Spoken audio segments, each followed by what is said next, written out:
So many of us came to know Nelson Mandela during his long struggle to bring freedom to South Africa, but Maya Angelou came to know him at the very beginning of his crusade back in the 1960s. She is in Winston-Salem, North Carolina this morning. Ms. Angelou, it is such a pleasure to have you. How did you come to know Nelson Mandela? Good morning, and how wonderful it is to speak with you. Mr. Mandela was an ANC member and actually one of the founders of the African National Union, National Congress. And I was married to a South African freedom fighter, and he was a member of the PAC, which was Pan-African Congress. And they were arch rivals. And Mr. Mandela came to Egypt, where I was living, and I had been so used to these rivals arguing and shouting in the living room and shouting in the street against each other. There was also SWANO, which was Southwest African National Organization, and so forth. But when Mr. Mandela came, he never had a crossword to say to anyone. I was amazed. I had never seen South Africans who were that kind. He had a compliment to give to everybody, including my housekeeper and the doorman. It was amazing. A gentle giant he was.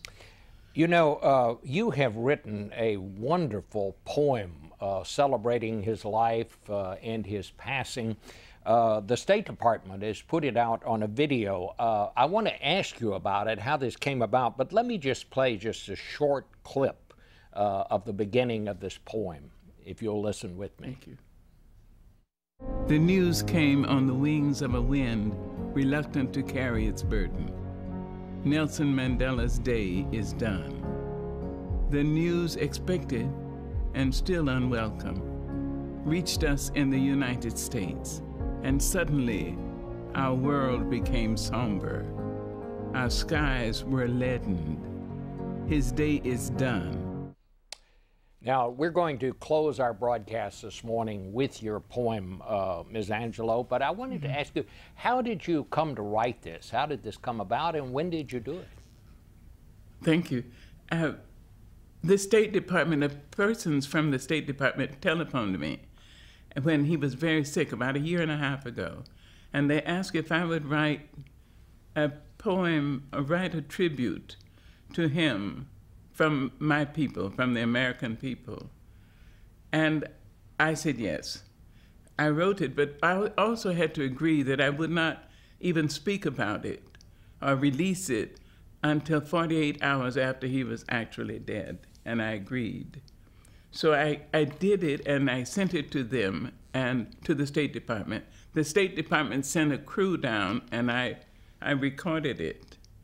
But then I never mentioned it again to anyone, including, close friends and family members. I just wouldn't do it. Well, so, you didn't mention it to us. We didn't know about it until it came out. I'd like to tell people you can find this on the State Department website. You can go to YouTube. You can find it on the CBS website. We will be posting it.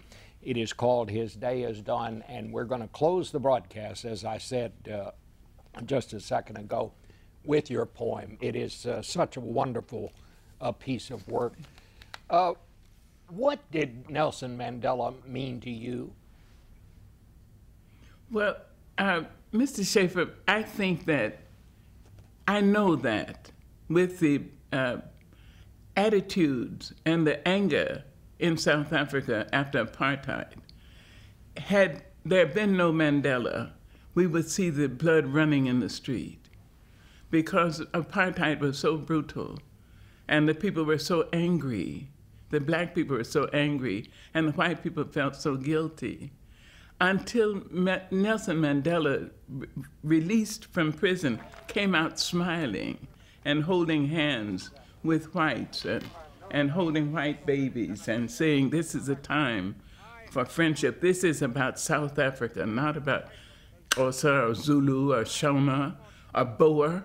This is about South Africa. And Mr. Schaefer, it amazes me that today there are people who actually go to South Africa for vacation. That is the pure act and the great gift of Nelson Mandela. What do you suppose it was about him? I mean, he had this center, unlike anyone that I think we've ever known about. I mean, as I was thinking about this, I mean, it was not one particular act that Nelson Mandela did that made him a hero. It was his whole life. Yes. Where did that come from, do you think? Well, I'm trying to be a Christian, and I'm working at it anyway. I'm always amazed when people walk up to me and say, I'm a Christian. I always think, already? You already got it? So I'm trying to be a Christian. I think this would be so for people who are Jews and people who are religious Jews, and people who are Muslims and Buddhists and so forth. I think it is a center in knowing there is something greater than you. And that greatness might be called Allah or Yahweh or God or whatever you call it. But there is something greater than you. And there's a good thing to do. You can stand on the good foot. You can say the kind thing. You can be generous. You can. And he showed us that. He showed us also the... Sorry. Go ahead. Well, he also showed us how liberating it is to forgive. If you were to pass on to the world one thing about Nelson Mandela, what would it be? I would talk about his kindness. You see, I think you can't really forgive unless you're very kind. And so you forgive a person or persons or systems. You forgive them, and then you don't have to drag them around with you every day and all night long. And so you do it, it's a gift to yourself to forgive. And I would say that Nelson Mandela's gift to the world was his ability to forgive.